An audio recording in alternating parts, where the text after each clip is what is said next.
thank you for giving us more than a decade's worth of laughs and indelible characters. So I'm now, gonna kiss you. I'm gonna hug you. Here's a Simon, 38. I know I've heard that you don't drink anymore, but I need you some do bar not. towels. Wow, that's brilliant. And I thought that you might be able to maybe clean a glass of water. Oh, that's amazing. That's really cool. That's amazing. Look at the, That's amazing. Look at the cricket bats and What's your one say? Great. That's Nice heavy. incredible. Thank you so much. I'm Amazing. gonna blow up. There you go. Oh, that'd be sweet. I've got twin Mossberg shotguns and I'm going to do a little Craig Robertson there with it. who? You know, with the towel on his shoulder. Oh, that's Oh, I fantastic. think my thing just dropped off. It's got a microphone. There we go. Good? Good for you? Happy? Mike's happy. Mike's happy. Oh, are we all gonna? That's amazing. Thank you. Yeah, it's just like, it's really thank you. So, Awesome. No, listen, we're going to wear these with pride right now. We look like weird half rabbis. Have eyes. well, guys, are we good? Yeah. Okay. That was it. Yeah, that's it. Good, thanks. Thank you. Hi, everyone. I'm Marc Ciafardini with Go See Talk and BigFanboy.com. I'm here with Simon Pegg, Nick Frost, and Edgar Wright to talk about The World's End. Guys, thanks for coming to Dallas. Thank you. Hello. Thank you. Thank you for our lovely Three big gifts, fanboys first of all. Awesome. This is rock. Can we Fanboys show are them good, out? right? Can we Yeah, just tell this them is- out? Sure. This is I amazing. wasn't expecting a big plug, but sure. Look at this. Incredible. Best present ever. You heard that. I'm doing Oliver Hardy again. Washington State didn't bring us shit. So already I'm loving Texas. That's good. I'm curious. The Cornetto trilogy, it's a series of genre films, but it's got a lot of good relationships and rich and colorful characters. Now, when you're crafting the film, is it necessary to have the characters pretty much all worked out before you start filming, or can they find room to evolve along the way? I think we know where that we want the characters to go. I mean, like you said, the three movies, we sort of see them as like, we've made a zombie movie, a cop movie, and this is a sci-fi movie, but they're all like these sort of Trojan horses to do these films about relationships and friendship and, in different forms. And in this one, we knew that we wanted a character that Simons plays is a man who desperately wants to be 18 again and is going to be forcibly corral like his friends to go back to their hometown. And we knew that the sci-fi element was going to play into that because we had the experience of going back to our hometowns and finding ourselves alienated.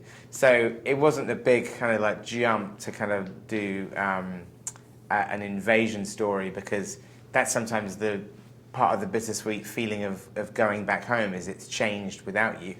Mm-hmm. Well, beyond that, I mean, you have these great characters, great storylines, and it's, there's pubs, pints, and pandemonium. But 3 Ps. yeah, in addition to... That's great, that one. I can't believe we never thought of that. With our tagline. I hope so. Come work for I'll us. give you my business card. Sweet. Well, the one thing I'm really curious about is it almost seems like there's a social commentary. It's kind of like what Romero did. A lot of what you have is these unlikely heroes, overcoming some oppression, the Zeds, the blanks, and the psychotic NWA. Or do you guys just find catharsis in visiting a small town and, blowing it up? Bit of both. Bit of both. Okay, good. No, you're absolutely right, and I think it's films like Romero's films that sort of demonstrated to us that you could say things with film. You could make a comedy or a horror film, something that someone might assume as being ephemeral or kind of a bit throwaway, and it still be full of meat and interesting points. And so yes, Shaun of the Dead, Hot Fuzz, and The World's End are all films where we take a genre and we use it as a way of getting across deeper ideas about friendship and about relationships, about growing up, about all sorts of things, but very funny and silly and fun. There's no reason why a comedy can't say something as well. So it's important to us to make our films a hearty meal rather than a light snack. Interesting. Well, it's great seeing your characters and your relationship and chemistry develop over these films. Now, Nick, this time you're sort of playing the more straight man, as opposed to the over-the-top, and you've got the roles reversed. Was that better for you, or at least for a portion of the film, you're a straight guy? I don't mind either way. I'm an actor, so I'm happy to do whatever Edgar and Simon need me to do. But I mean, in terms of the three films and the characters that I played in the first two, I think it was nice that it evolved slightly and we changed things around. I hate people to get bored with that dynamic of Simon being the kind of hard, clever centre to it, and me being someone who revolves around him throwing in an odd kind of dumb aside, you know. That's not what you did in the first two, though.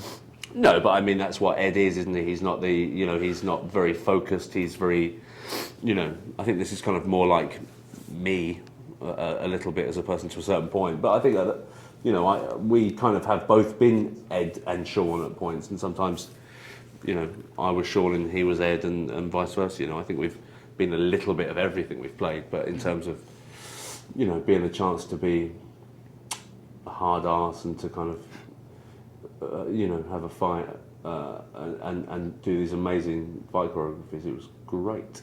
I think Sean and Nicholas Angel are quite reactive characters, whereas Gary King is like a proactive character. And so that dynamic meant that we had to change it around a little bit. And I think it's like Nick says, it's like we wouldn't want people to go, oh, it's that again. Not that the first two are similar in their dynamics, they're different, but we thought we'd make it really different. Well, if you guys were at the pub, you know, whether it's The World's Ending or it's Last Call or you just want to have one more karaoke song, what would be the song that you would either want to go out on or just sing until the world ends? I guess that's why they call it the blues. Time on my hands. Yeah? You'll Laughing have like to pay for it. children. You'll have to pay for that now. Oh, okay. You know what? I spent the money on the towels, I'm sorry. Don't Stop Me Now is such an awesome, happy song, and we obviously appropriated it for Shaun of the Dead and bludgeoned an old zombie to death to it. But it remains a classic song for that kind of moment. So I would stand by the Queen classic, Don't Stop Me Now, Edgar. Oh, you said. I might change. I think if I had to go into a pub that had karaoke, I'd want the world to end. Wow, social commentary. But if I had to, I don't know, maybe something sad by Pearl Jam. Like what? Maybe Garden or Black. Give us a little Eddie No, I'm Vedder. not going to do it. Ah. I can't do it, Edgar. Can you do it as Clyde? No. No, okay. He's not a performing monkey. Guys, it's been a pleasure. Thanks so much. Thank you Thank for our you. towels. For these towels, these They're are amazing. Awesome.